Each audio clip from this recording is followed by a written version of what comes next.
اور اس سے آپ کو محفوظ رکھا گیا، اس سے آپ کو پاک رکھا گیا۔ اللہ اکبر۔ حضور صلی اللہ علیہ وسلم کی چچی فرماتی ہے ام الفضل کہ جب حضرت امام حسن دنیا میں تشریف لائے، سبحان اللہ، حضرت امام حسن پاک کی جلوہ گری ہوئی اور امام حسن پاک دنیا میں تشریف لائے، یہ حضور کی سب سے پہلی اور بڑی اولاد ہے۔ اور یاد رکھیں کہ حضور کی حدیث شریف کا مفہوم ہے، حضور نے فرمایا کہ سب کی نسل جو ہے وہ مردوں سے چلتی ہے، لیکن میری نسل جو ہے وہ عورت سے یعنی سیدہ فاطمہ الزہرا سے آگے منتقل ہو۔ اور اس میں حکمتیں اور اس میں بہت ساری راز ہیں، اور اس میں ایک راز عقیدہ ختم نبوت ہے کہ اگر حضور علیہ السلام کی اولاد نرینہ زندہ ہوتی تو پھر ایسے مسائل کھڑے ہوتے کہ نبوت کے اعتبار سے وہ بہت سارے مسائل کھڑے ہوتے کہ سرکار کی اولاد پاک جو نورینہ ہے اگر نام دی جاتی تب بھی ایک انگلی اٹھتی، اگر دی جاتی تو پہلے انبیاء کی اولادوں کو نبوت دی گئی، جیسے یوسف علیہ السلام خود نبی ہے، ان کے باپ نبی ہے، ان کے دادا نبی ہے، ابراہیم خود نبی ہے، ان کے بیٹے اسماعیل نبی ہے، پھر آگے اسحاق نبی ہے، پھر آگے یعقوب نبی ہے، سلیمان نبی ہے، ہاں جی ان کے باپ داؤد نبی ہے۔ تو اس طرح تین پشتوں میں نبوت چلی ہے۔ تو پھر ایک زمانہ سوچ سکتا تھا اس انداز میں کہ اولاد تو ہے، بڑی بھی ہوئی ہے، لیکن یوسف علیہ السلام، ابراہیم علیہ السلام، اسماعیل علیہ السلام اور ان سے اس شان میں تو نہیں ہے کہ سرکار کی اولاد بڑی ہوئی ہے لیکن نبوت تو نہیں دی گئی۔ تو یہ سوچا جا سکتا تھا، اس لیے اللہ نے حضور کی شان ختم نبوت پر آپ کی اولاد بھی قربان کر دی، اولاد دی تاکہ تانا نہ ملے، لیکن آپ نے پاس بلا لیا تاکہ عقیدہ ختم نبوت پر قیامت تک حرف نہ آئے اور ایسا سلسلہ نہ ہو۔ تو اس لحاظ سے نبی اکرم صلی اللہ علیہ وآلہ وسلم کی اولاد نرینہ نہیں بچی اور آپ کی نسل پاک سیدہ زہرا پاک سے چلائی گئی۔ اور پھر انداز کیا ہے کہ آپ بچے کی ولادت اور بچے کی ولادت کے بعد کے جتنے معاملات ہیں وہ سارے کے سارے آپ پڑھیں، آپ دیکھیں تو ایسے جدا ہیں، ایسے بکھرے ہیں، ایسے سوانے ہیں کہ بندہ سبحان اللہ ہی کہہ سکتا ہے، اللہ اکبر ہی کہہ سکتا ہے۔ حضرت امام حسن پاک کی جب ولادت ہوتی ہے سبحان اللہ تو آپ کی چچی کہتی ہیں کہ میں نے عجیب بات دیکھی، کیا کہ فجر سے پہلے ولادت ہوئی، اذان ہوئی ہے، اور فرمایا سیدہ زہرا اذان کے بعد مصلی پر کھڑی ہو کے فجر کی نماز ادا کر رہی ہے۔ سبحان اللہ۔ 40 دن کے لیے ہمارے فقہا نے لکھا ہے کم از کم، اور اس میں پھر کچھ دن زائد بھی ہو سکتے ہیں لیکن کم از کم 40 دن۔ اور پھر اگر وہ نفاس کا خون آنا بند ہو جائے تو اس کی پھر اگر کوئی نشانی ظاہر نہ ہو تو پہلے بھی عورت غسل کر سکتی ہے اور نماز پڑھ سکتی ہے، لیکن اس اعتبار سے یہ جو 40 دن ہیں جسے چھلا کہا جاتا ہے یہ عمومی طور پر عام طور پر عورتوں کے ساتھ یہ سلسلہ ہے، لیکن سیدہ کائنات کا انداز دیکھیں، اللہ نے کیا عطا فرمایا کہ ادھر آپ کے بچے کی ولادت ہوتی ہے، پھر آپ وضو اور غسل کرتی ہیں اور پھر مصلی پر کھڑے ہو کے رب کی بارگاہ میں کھڑی ہو جاتی ہے۔ حضرت سیدہ ام الفضل حضور کی چچی فرماتی ہیں میں نے سرکار کے دربار میں حیرانگی سے عرض کی کہ یہ کیا معاملہ، میں نے زندگی میں ایسا نہیں دیکھا، ہم بھی عورتیں ہیں، میری عمر ہو گئی اور اللہ کا قانون جو ہے وہ ہے، لیکن یہ عجیب بات ہے۔ تو سرکار مسکرا کے فرمانے لگے چچی تمہیں نہیں پتا یہ میری بیٹی طیبہ بھی ہے، طاہرہ بھی۔ سبحان اللہ۔ اب طیبہ اور طاہرہ کا جو بنیادی جو میننگز ہیں وہ ایک ہے لیکن زمین آسمان کا طیبہ طاہرہ، اللہ خود بھی پاک ہے اور جو نسبت رکھے گا وہ بھی پاک ہو جائے گا، سبحان اللہ، اللہ اسے بھی پاکیزگی عطا فرما دے گا۔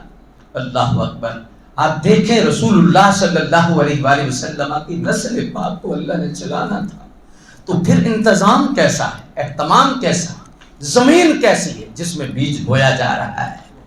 اب دیکھیں حکماء اور ڈاکٹر حضرات کہتے ہیں کہ جب یہ بچہ پیٹ میں ہوتا ہے تو بچے کی جب اس کا آغاز ہوتا ہے تو ظاہر ہے کہ اس وقت یہ ماہواری کا سلسلہ ختم ہو جاتا ہے، روک دیا جاتا ہے، اور یہ عورت کو ہی احساس ہوتا ہے کہ جب یہ اسے پتہ چلتا ہے تو اسے کتنی خوشی ہوتی ہے، کس قدر خوشی ہوتی ہے، اور اس کا اندازہ انہیں زیادہ ہوتا ہے کہ جنہیں 2-4 سال اولاد نہ ہو اور پھر ہر مہینہ انتظار کریں، اور اس انداز میں کتنی انہیں خوشی ہوتی ہوگی۔ تو یہ ایک قدرتی نظام ہے، وہ خون اس لیے روکا جاتا ہے کہ اب بچے کی پرورش اس خون سے ہوتی ہے، اور جب بچہ پیدا ہو جاتا ہے پھر سلسلہ شروع ہو جاتا ہے، اور یہ جو 40 دن کا سلسلہ ہے وہ بھی ہے کہ پہلے جو اس طرح کا سلسلہ اندر اکٹھا ہوتا ہے، اور وہ پھر آہستہ آہستہ بعد میں اللہ تعالیٰ کی قدرت اور پھر ایک نظام کے تحت یہ ساری کی ساری ہوتا ہے، اور جسے نفاس کہا جاتا ہے۔ اللہ اکبر۔ لیکن حضور کی نسل پاک کا انداز دیکھیں، سرکار کی نسل جس سے چلنی تھی اور جن سے چلنی تھی، اللہ اکبر، اب بچہ وہ اس خون سے خوراک لیتا ہے جب پیٹ میں ہوتا ہے، لیکن جب امام حسن تشریف لائے پیٹ میں تو یہ تو سلسلہ نہیں تھا۔ امام رازی نے لکھا ہے کہ یہ نور کی سرکار سے یہ سارے کا سارا زلزلہ نور کا تھا، اور نورانی لوگ تھے اور ان کی خوراک بھی نورانی تھی، نورانی خوراک تھی ان کی، اور اس لیے یہ سارے کا سارا سلسلہ جدا تھا۔ اللہ اکبر۔ تو اس انداز میں مقتدر سامعین حضرات، سیدہ زہرا پاک رضی اللہ تعالی عنہا کی عظمت اور شان کے اور بے شمار پہلو ہیں جو آپ کے خصائص میں سے ہیں۔ اللہ اکبر۔ حضرت سیدہ خدیجہ الکبریٰ رضی اللہ تعالی عنہا کی ذات گرامی آپ فرماتی ہیں کہ آپ کی ولادت سے پہلے مجھے وہ خوشخبریاں ملی جو پہلے بھی اولاد آئی لیکن کبھی خوشخبری نہیں ملی، لیکن آپ کی ولادت پر جو اللہ کی طرف سے مبشرات تھی وہ عطا کیے گئے۔ فرمایا ولادت کے وقت جو مبشرات ہوئے وہ بھی ایک خاص انداز تھا۔ اللہ اکبر۔ سیدہ زہرا پاک رضی اللہ تعالی عنہا کی ذات گرامی کا امام رازی نے لکھا ہے، معارج النبوہ میں ملا وائس کاشفی نے لکھا ہے کہ سیدہ خدیجہ الکبریٰ کہتی ہیں کہ جب آپ کی ولادت کا وقت آیا، بندہ بھیجا گیا کہ عورت کو ظاہر ہے ضرورت ہوتی ہے، بلایا جاتا ہے، تو سرکار سے نکاح کرنے کی وجہ سے تو کچھ عورتیں، قریشی عورتیں آپ سے ناراض تھیں، حالانکہ یہ ملکۃ العرب ہے، عرب کی سب سے امیر ترین عورت ہے،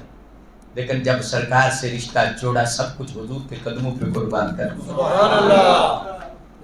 سرکار کے اوپر نثار کر دیا اور ہر شے قربان کر دی۔ 10 رمضان المبارک کو آپ کا یوم وصال ہے، وہ